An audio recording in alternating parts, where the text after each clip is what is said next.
So now we'll be making the base of that mocha sphere. So today we actually have 7 ingredients. So as the base, we have 3 different kinds of milk, which is the DOA milk. We have lemon fresh milk, and then we have outside, which is the oat milk, and then we have the aromatic cashew milk.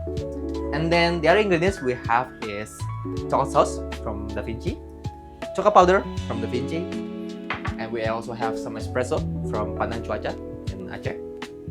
And last but not least, we have calcium lactate in the form of powder. Now we're gonna put this together inside our food processor, and we will cook it at 60 degrees Celsius for around a couple of hours to evaporate around 30% of the water contents. So, starting off with the fresh milk, we'll be using 300 grams of the fresh milk.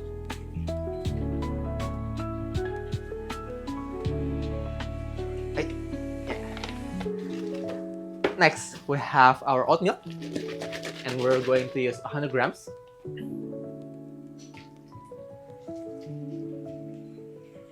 And we're gonna put the aromatic cashew milk,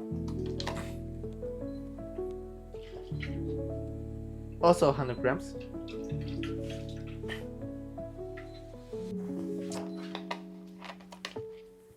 Next, the chocolate powder, 25 grams, and chocolate sauce will be around 125 grams,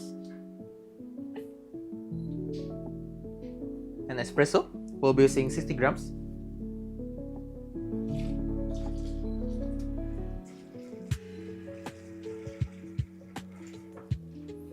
and last but not least, we're gonna put the calcium lactate powder into the mix.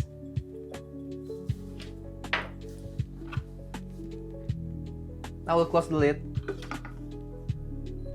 and then we're gonna set it to 70 degrees Celsius, and we're gonna set it for 90 minutes first. And after this, we're gonna let it cook for another couple of hours before we move it into our silicone mat. Today we'll make reverse spherifications. So what does is reverse spherifications? It is basically a food technique where it was invented by Ferran Adria in the early 2000s. It involves 2 different components. So first, there's calcium lactate, and the other one is sodium alginate. And when combined together, it will create a membrane outside of the liquid.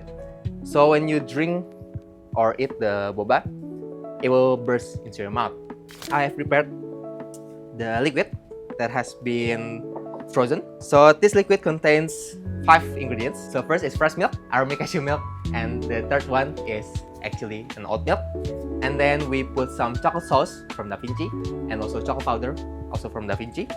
While cooking, we add some calcium lactate in the cooking process, which now I'm putting it inside a sodium alginate bath. So what does it do is the calcium lactate, when mixed with sodium alginate, it will create a membrane, thin membrane outside of the liquid. So when I stop it into the water bath, it will stop the membrane making and then make it a thin membrane. When you eat the boba, it will burst into your mouth. And normally you will have 2 liquids. The first one, this is sodium alginate bath, which I just made earlier today. So how to make this is technically you just need to put around 1% of sodium alginate into the water, and then you can blend it together. And then you might want to let it rest for around a couple of hours to remove the bubbles. And on the second one is just normal water to wash away the sodium alginate. Okay, it's been around 1 minute and 30 seconds. So you might want to scoop it out and transfer it to a normal water bath to wash away the leftover sodium alginate. So as you can see, the boba stays. Now we have the reverse spherified. And how do we eat it? I have prepared a rice crispy, which basically is just a rice paper, but we cook it inside a hot salt. You might want to remove the excess water. And after this, you can just put it on top of the rice crispy. And there you have it. Reverse Spherified Chocolate Boba with Rice Crispy. So, thank you and enjoy.